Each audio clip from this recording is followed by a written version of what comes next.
Glo. Te, birthday mo raw. 65 ka na pala. Ano ko, 15 ka lang. 1.5. Hinihingan po ako ng words of wisdom para sa inyo. Kaya lang sabi ko, te, ikaw naman yung 65. Ikaw yung may wisdom. Eh ako hindi pa. Kaya kung wala pong wisdom yung sasabihin ko, te, pasensyahan na lang, ha? Pwede mo akong hindi ilibre kung pangit ang mga sinabi ko. Okay.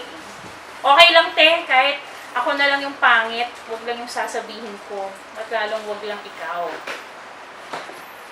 Te, paano na yan? Sino nakukulitin ko? Kapag may problema sa mga dokumento ng mga undergrads. Kapag naghahanap ako ng mga records nila. Mga CRS man, o kung ano mga dokumento. Para masarap sumama ko yan. Pwede, wala kang sagot, no? Sino hahanapin ko?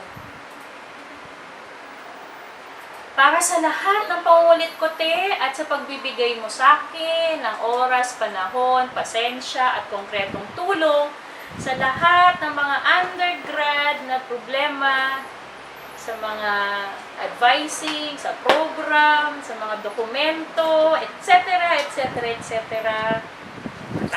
Maraming salamat po. Ate, liban doon ha, mamimiss ko rin yung chikahan natin tungkol sa love life ni Tina Marasigan. Sana maalala niya ang birthday mo, no? May utang pa siya sa'yo. At may utang ka sa akin, te, ha? Maganda yung sinabi ko. Pakainin mo ko. Happy birthday, Tiglo!